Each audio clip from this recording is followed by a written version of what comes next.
Okay, thank you very much. I'm grateful for the award. It's an amazing honor for me. I really thank all people involved in the selection process. I also would like to thank my supervisors, colleagues, and students who worked with me, and people who helped us in various ways and gave us valuable comments at conferences and other places. My first conference presentation was at ICASP, but the second one was at ICSLP, one of the predecessors of Interspeech. And then I participated in many Interspeech conferences, including ICSLP and Eurospeech, another predecessor of Interspeech. So Interspeech is the place where I feel most at home, and I'm quite happy to have this opportunity to give a talk here. In this talk, I'd like to give an overview of statistical approach to speech synthesis, looking back on the advances in the last couple of decades. Please forgive me in advance, as it's based on my personal experience, so it could be biased and not comprehensive.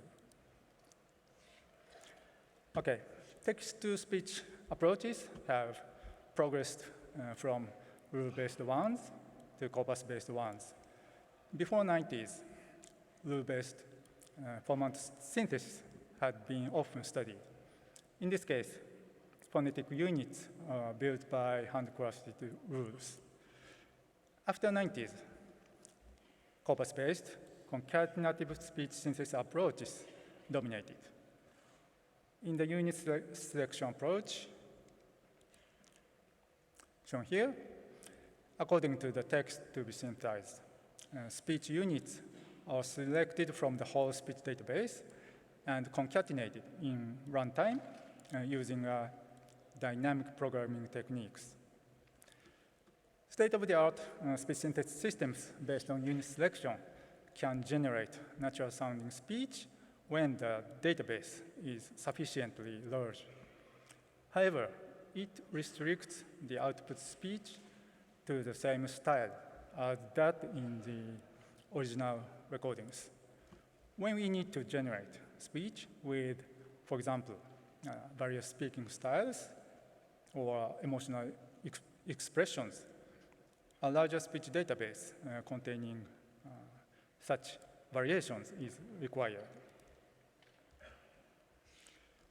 With such a need for more control over speech variations, another corpus-based approach called statistical parametric speech synthesis emerged in the late 90s. In this approach, several acoustic models, acoustic parameters are modeled using a time series stochastic generative model. And when we use hidden Markov model, HMM, it's typically called HMM-based speech synthesis. This is to show the concept of the statistical approach. It's based on the standard source filter model, which emulates human speech production. These control parameters, represented by, for example, makeup charm and F0, fundamental frequency parameters, are predicted from the text to be synthesized using some acoustic model, HMMs or DNNs, trained in advance by using a speech database. The speech production system can be approximated by using a digital filter or some signal processing technique. We can reconstruct speech waveform from the predicted control parameters. It has several advantages, such as small footprint, automatic voice building process, and small language dependency. But the main advantage of the statistical approach is its flexibility or controllability. For example, we can change speaking styles by, apply, by applying mathematically well-defined algorithms on the acoustic model. However, there is a serious drawback. It has to use some vocoding technique which degrades the naturalness of synthesized speech, although vocoding techniques have been drastically improved in the 2000s. For example, straight and word vocoding techniques. The speech quality could not reach to that of human natural speech. Fortunately, the problem seems to be solved by neural vocoding technique, WaveNet in the first one. So now there's no reason to hesitate to move on to the statistical approach. When we started HMM-based speech synthesis in 1994, unit selection approaches were very successful. For example, AT&T built a very high-quality TTS systems based on unit selection, which was a big surprise to me. And at that time, many people thought that the problem of text-to-speech synthesis was already solved. As a result, we often got negative advices, like there's no future of statistical approach, because vocoded speech is the upper limit of this approach, which is not acceptable for general users.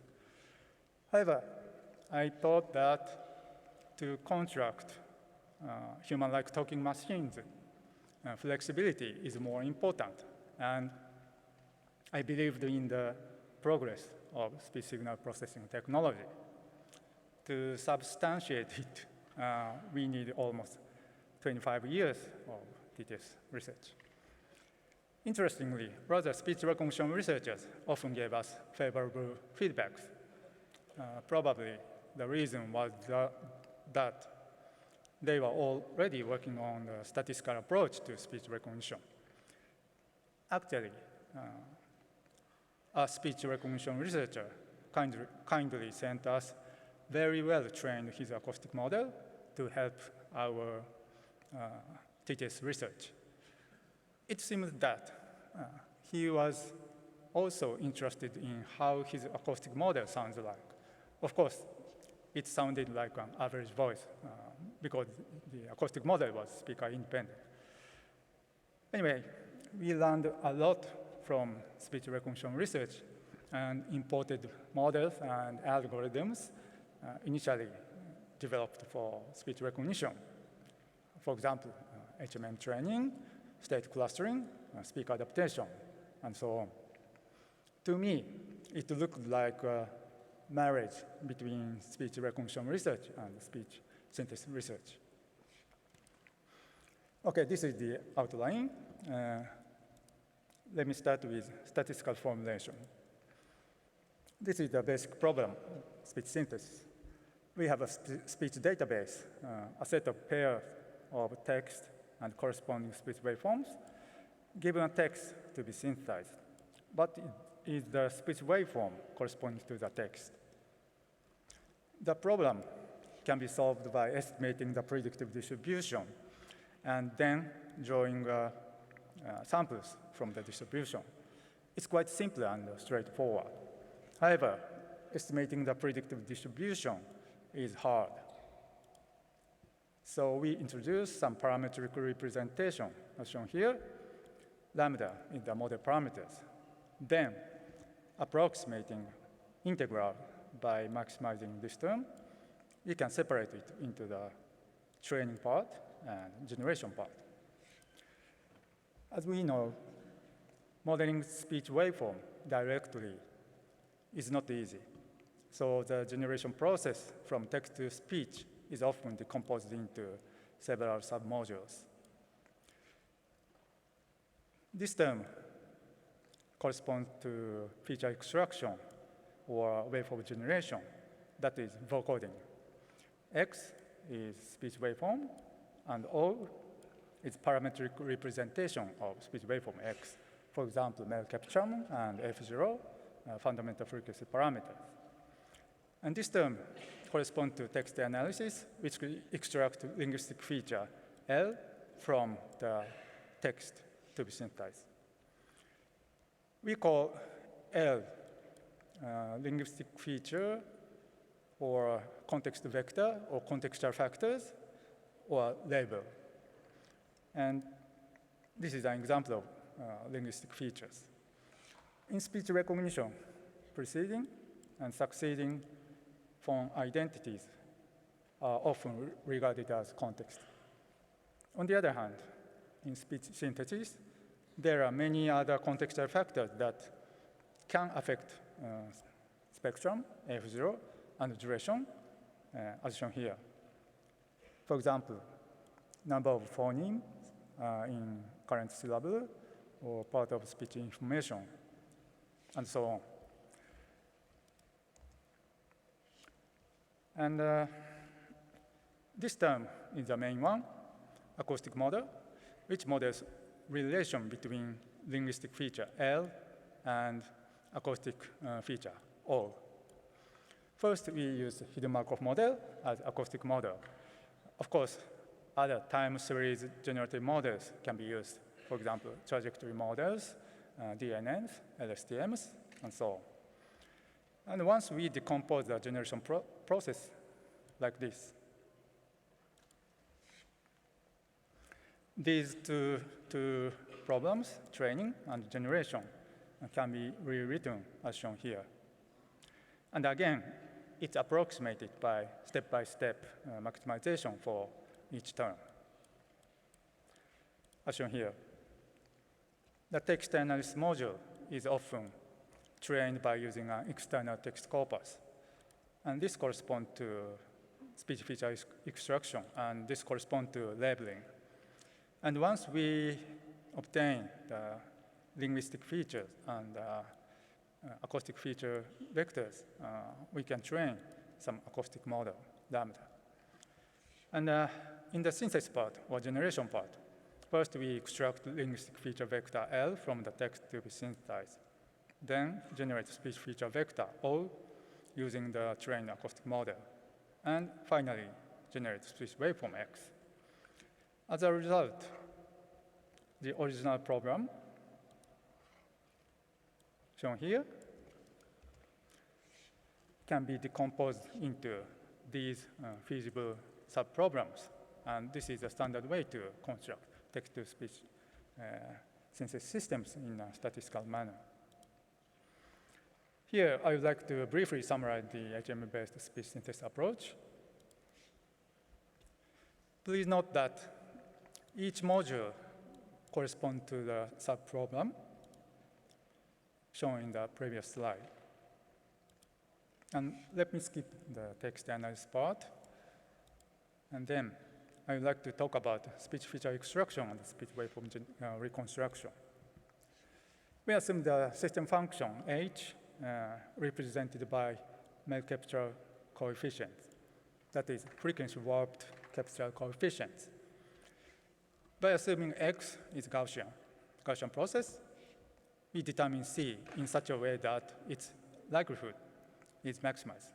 Because P is convex with respect to C, we can easily obtain the solution by an iterative algorithm. This technique can be regarded as an ML version of mel capture analysis. This is an example of spectral estimate. It has high resolution at low frequencies.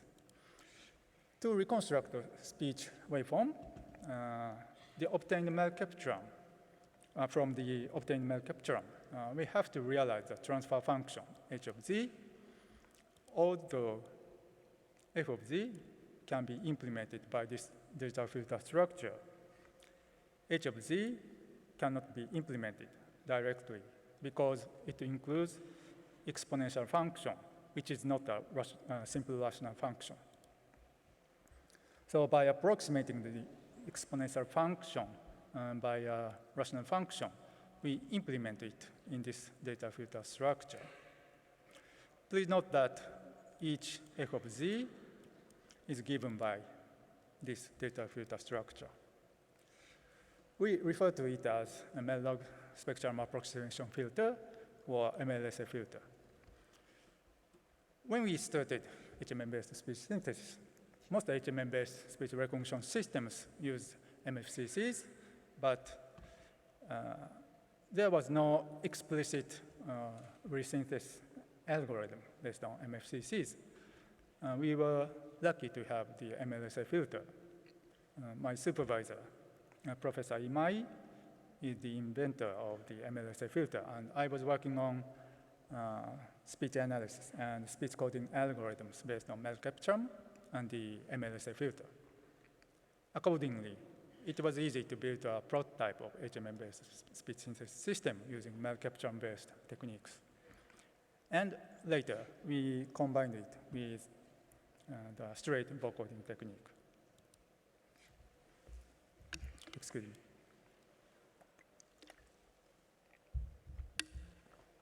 Next module is acoustic model training. In speech synthesis, we need to model not only spectrum parameters, but also excitation parameter, F0 parameters, to resynthesize speech waveform. So each state output vector of HMM should consist of spectrum part and excitation part. This is the state output vector. And spectrum part consists of, for example, malcapture and its delta and delta delta, dynamic feature parameters, which correspond to the first and second derivatives of speech parameter trajectory. F0 part also consists of log F0 and its delta and delta delta. We are considering many linguistic features or contextual factors, as shown in this slide. So for avoiding the data sparseness problem, we apply a decision tree-based context clustering technique in the same manner as HMM-based speech recognition systems. The question list corresponds to the linguistic feature, and HMM states are clustered by selecting the best question step by step. And finally, share the state Gaussians in the same leaf node. By the way, this list is the language-dependent part, and the English version was designed during my sabbatical stay at CMU from 2001 to 2002. Alan Black was the host, and he helped me design the list. Surprisingly and fortunately, his festival speech synthesis system already had functions for extracting almost all these features. So it was very easy to implement an English version on the festival front end. From that, I noticed that both unit selection and the statistical approach are corpus-based, and both systems are having very similar structure. The essential difference is that in the statistical approach, the system uses the probability distribution of training data, but the unit selection system samples from the training data itself.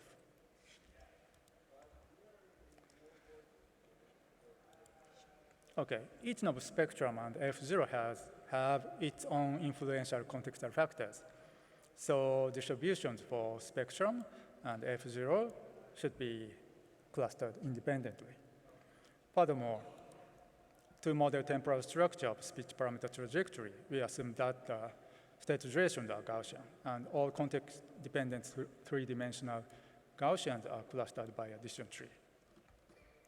HMMs having such explicit duration models are called hidden set Markov model, or HSMM, and a special type of EM algorithm can be used for parameter estimation. The last module is speech parameter generation. P can be rewritten, as shown here, using state sequence Q. In the same manner as the previous discussion, this maximization problem can be decomposed into these two subproblems. we can find the solution very easily because those are Gaussian. Unfortunately, the solution for the second problem is inappropriate for synthesizing speech. Because of the piecewise constant statistics and the conditional independence assumption of state output vector, the generated sequence becomes a stepwise function like this. So to solve the problem, we use dynamic feature parameters. These trajectories show delta and delta delta, which correspond to the first and second derivatives of this trajectory. And these three trajectories are constrained by each other and determined simultaneously, maximizing the total output probability. As a result, the trajectory is constrained to be realistic as defined by the statistics of static and dynamic feature parameters. This is one of the key techniques used in HMM-based speech synthesis systems.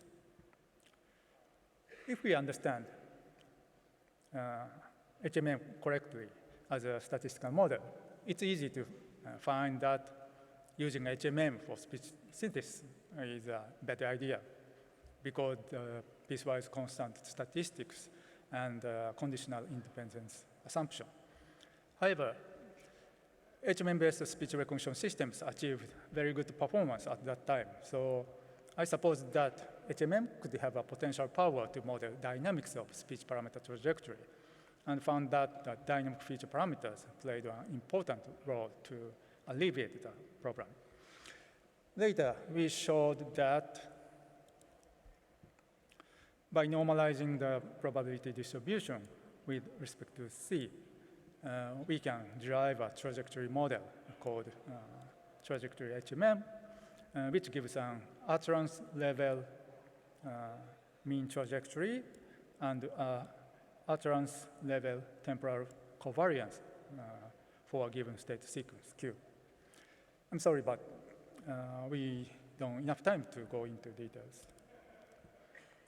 To show the flexibility of the statistical approach, we applied various types of acoustic modeling technique, speaker adaptation, speaker interpolation, eigenvoice technique, multiple regression techniques. To exemplify such flexibility of the statistical approach, I would like to show a software tool. In the system, a speaker adaptation technique is used for training emotional voice models.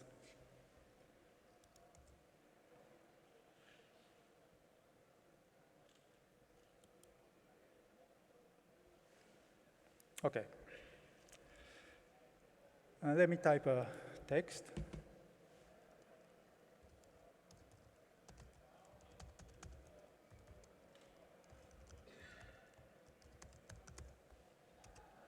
Oops.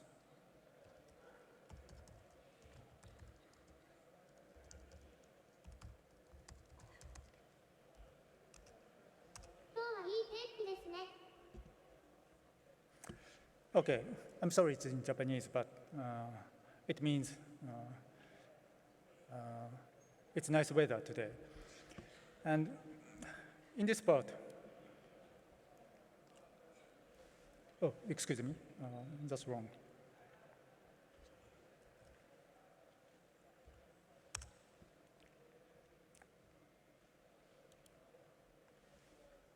Okay, sorry about that. Okay, in this part, each slider represents a specific emotional expression. I'm sorry, it's in Japanese. Happy, neutral, angry, and sad. Let me play them one by one. Happy. Oops. Let me play that again. Neutral. And angry. And sad. And we can, thank you very much. And we can change the intensity of each emotional expression. And this shows the mixing ratio. So as an example, I would like to change it gradually from sad to happy.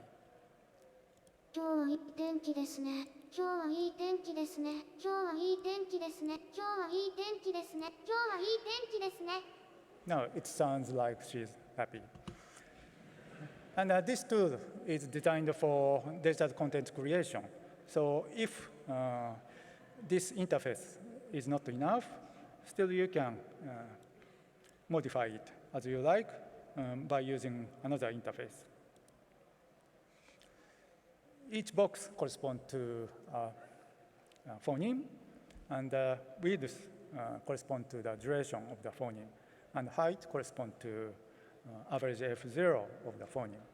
And by dragging the vertical line, we can change the duration. Oh, repeat it again, please. Or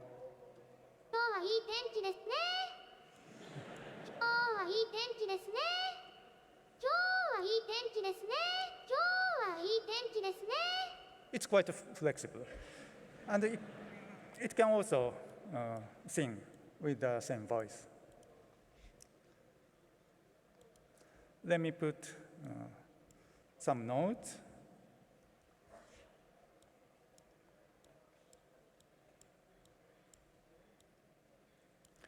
And let me put lyrics.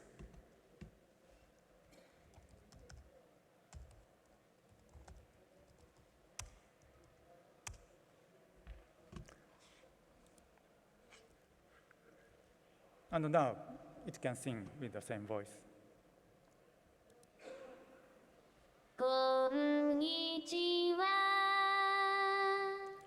And we can modify the F0 trajectory and volume and some vibrato parameters and timing.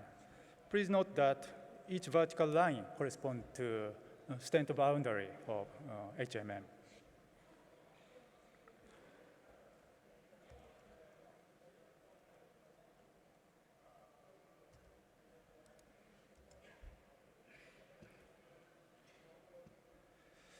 Okay. Constructing such synthesis system is straightforward because musical scores can be regarded as a special type of language. The essential difference is that we need an additional mechanism for beat synchronization. Okay, in the next part, I'd like to talk about deep neural networks. Let me get back to this equation. We use HMM and straight vocoding technique as the base system and applied various types of improvements on it. ZB-based parameter generation, it was very effective, and HSMM training, trajectory HMM training, MGA, minimum generation error training, Bayesian approach, addition tree, and trainable excitation model. However, decomposing the generation process into subproblems makes the solution suboptimal because we may not be able to achieve overall optimization of the whole generation process. So we were also trying to recombine them to relax the approximations. Those are for tightly connecting these submodules, and this one is for combining these modules. In the meantime, the deep learning era began. First, several types of DNN-based speech synthesis architecture were proposed in 2013 at the same conference, and this one is one of them, in which a feed-forward neural network was used for acoustic modeling. This compares DNN and HMM. Please note that essential parts of HMM are regression trees. Having plausible structure is an advantage. For example, it's often easy to find errors and bugs by checking the trained decision tree. However, when we use a complicated model structure, for example, additive structure or a factor analysis structure, it's difficult to derive a customized EM training algorithm and implement it. On the other hand, in the DNN case, it's easy to implement because of flat structure, even no need for low-level coding when a deep learning framework is used, for example, TensorFlow or PyTorch. However, if the trained model does not work well, it's not easy to understand the reason and solve the problem. Anyway, this feature of DNN makes entry barriers of TTS research very low. It's also a good good side of the DNN approach. Just after the emergence of DNN, I got a chance to have a sabbatical visit to Google from 2014 to 2015. I thought that taking this opportunity, I should work on a novel approach for removing the drawback of bulk coding. That is a bottleneck of the statistical approach. So also, I thought that I should work on the algorithms, which were still effective even after 5 or 10 years. For this goal, I try to do this. For combining these submodules, measuring likelihood of switch waveform directly, train a neural network which models both voice and voice component. We adapt a speech signal model shown here. It's just a standard speech signal model in which the speech signal consists of a deterministic voice component and stochastic unvoiced component. I worked on this problem with Heiga at Google and presented intermediate results at international conferences. However, we could not complete it during my sabbatical stay. And after I returned to my university, Heiga and his colleagues continued to work on the same problem with different approach. They found that a special type of CNN-based autoregressive neural network can work for the problem. It was a surprise to me. WaveNet is a nonlinear predictor of speech samples, but according to the accepted theory of speech signal modeling, we need both long-term predictor and short-term predictor, which correspond to periodic component generator and vocal tract filter, respectively, or adapt this type of speech signal model. But the WaveNet does the same, only by a single nonlinear predictor. At that time, I thought that I must have been caught by the conventional way of thinking. And I remember the famous word shown here.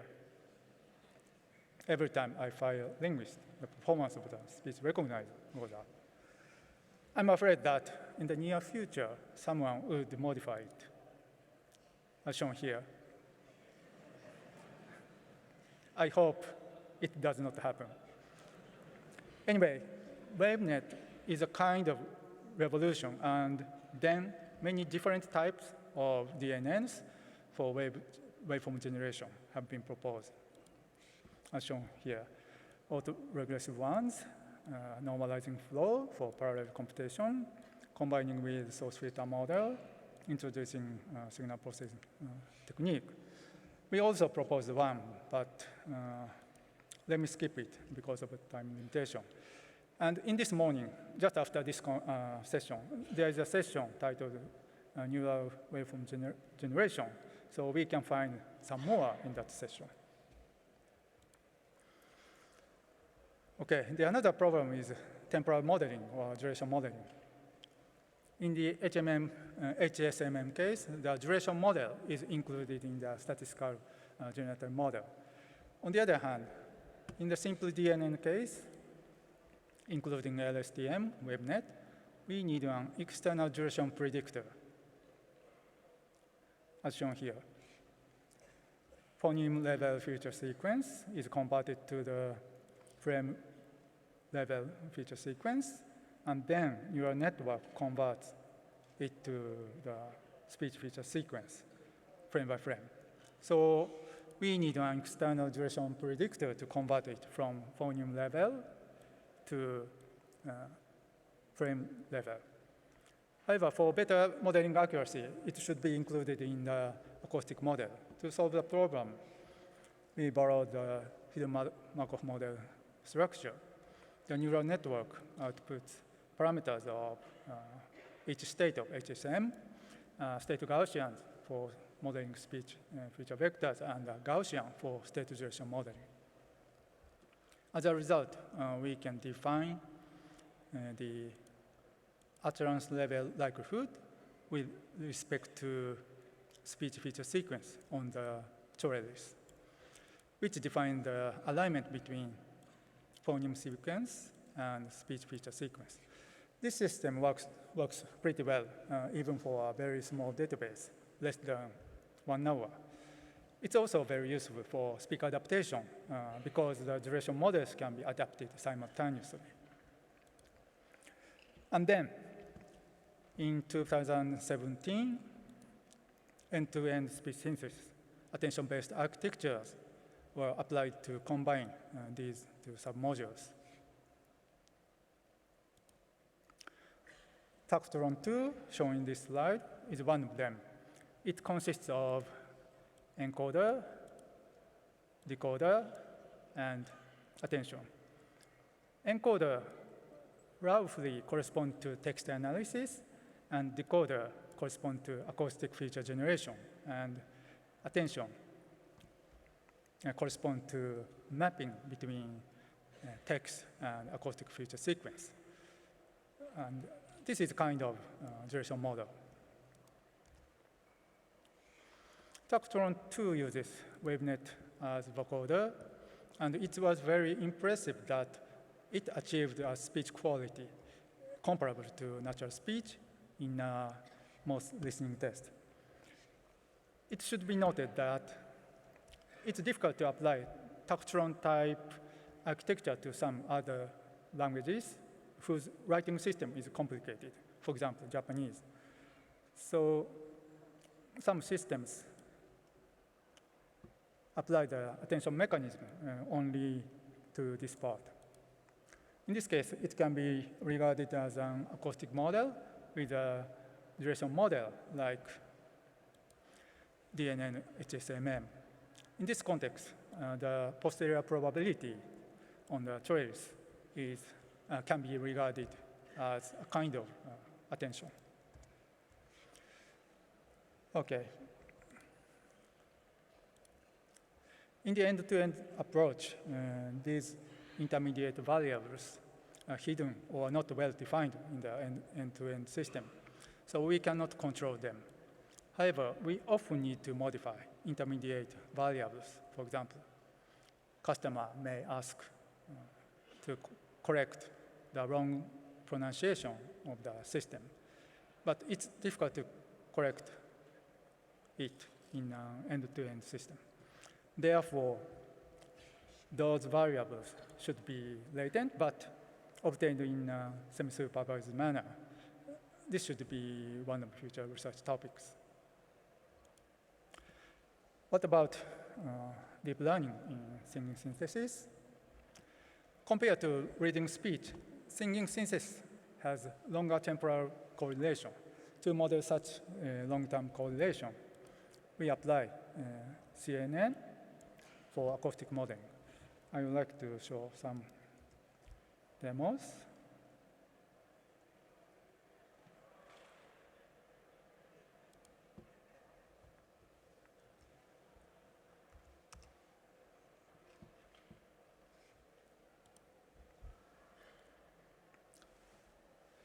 Okay, for Japanese.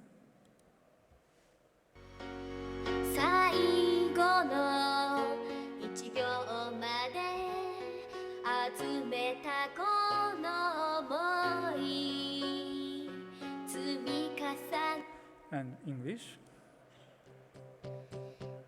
There's a fire starting in my heart reaching a fever pitch and bringing me out the dark Find out And Chinese. 的交换，把一个人的温暖转移到另一个的胸膛，让上次犯的错。 I think it can reproduce realistic singing voices by using long-term correlation of singing speech.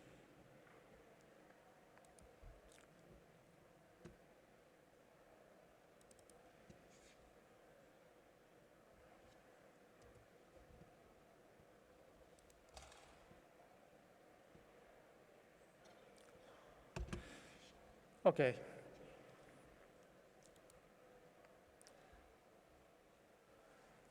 And I think we are running out of time. And let me skip this slide. Those are very important and should be applied to speech synthesis. And I'd like to mention topics that are not directly related to speech synthesis technology, but important for progressing in evaluation. And data and software tools. With the rise of corpus-based speech synthesis systems were tuned to the particular database being used. And accordingly, it was hard to compare techniques used in the different systems. In order to better understand the different speech synthesis techniques on common dataset, the challenge was devised. During my sabbatical stay at CMU, Alan and I discussed evaluation methods of speech synthesis and reached a conclusion that we needed a common dataset for evaluation. After my sabbatical, ISCA synthesis workshop was held in Pittsburgh in 2004, and at the conference venue, Alan told me that he recorded a speech database named Acoustic and was ready to organize an evaluation challenge. Then it was kicked off. Initially, I did not expect that the HMM-based system got good scores in the challenge. It was just exciting for me to design and organize such new type of challenge events. However, Tomo Kitoda and Heiga Zen, who were postdocs in our research group at that time, told me that they were serious. And the HMM-based system was improved drastically in a few months. They introduced hidden Markov Model, straight, DV-based parameter generation, and so on, and got excellent scores. It was a good opportunity to make the HMM-based approach visible in the research community. From this event, I learned that collaboration between young excellent researchers like Tomoki and Heiga can make a big step change. Also, I would like to mention that the Blizzard Challenge progressed to an annual event, and most events have been organized by Simon King and his colleagues from 2007. And it should be noted that organizing such event every year is very tough. Okay, so I think I should skip those slides.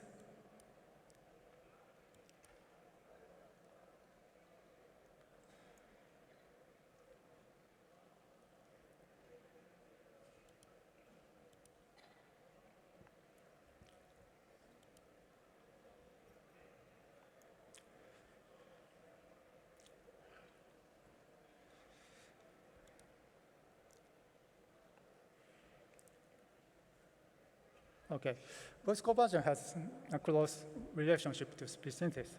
A DNN approach has emerged also in voice conversion research. Yesterday, there was a tutorial on voice conversion. It should be noted that real-time application is essential because it could be in offline processing, we can combine speech recognition and speech synthesis. And the real-time prosody conversion is a challenging problem because supersegmental feature have to be modified. And it seems that WaveNet and other neural waveform generation approaches may bring a paradigm shift to speech coding. We also propose some types of WaveNet-based speech coding schemes. And in posture using speech synthesis, in the late 90s, we noticed that speaker-adapted speech synthesis systems can be used for imposture to speaker verification systems. Now it becomes a real fear, and a series of anti-spoofing challenges started in 2015. And please note that the third challenge results will be presented tomorrow afternoon in this conference. And physical simulation. The question is that, will it be possible to generate natural sounding speech based on the physical simulation approach? The advantage of this approach is that realistic constraint can be provided, or a lower dimensional representation. And it could be useful for latent representation also in DNN-based system.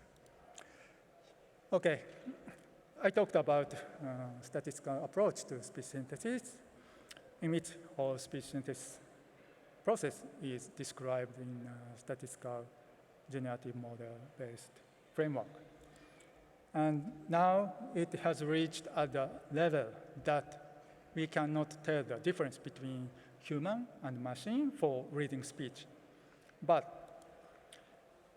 I think we just reached a new starting line. Still, we have a lot of problems to be solved. As shown here, those are applications, and those are research topics.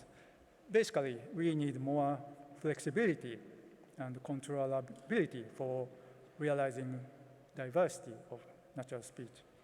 So my final message is this. Let's enjoy speech synthesis research for realizing diversity of natural speech. Thank you very much for your attention.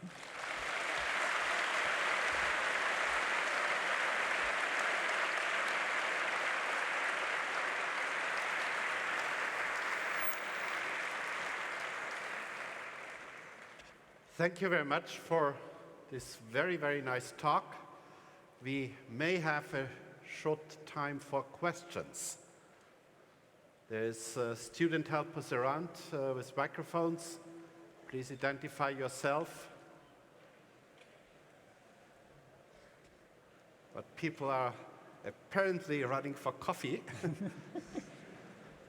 There will be plenty. Don't be Yeah, I'll scared. be in the coffee area, so you can ask questions. Okay, so maybe we thank you again and keep the questions for the coffee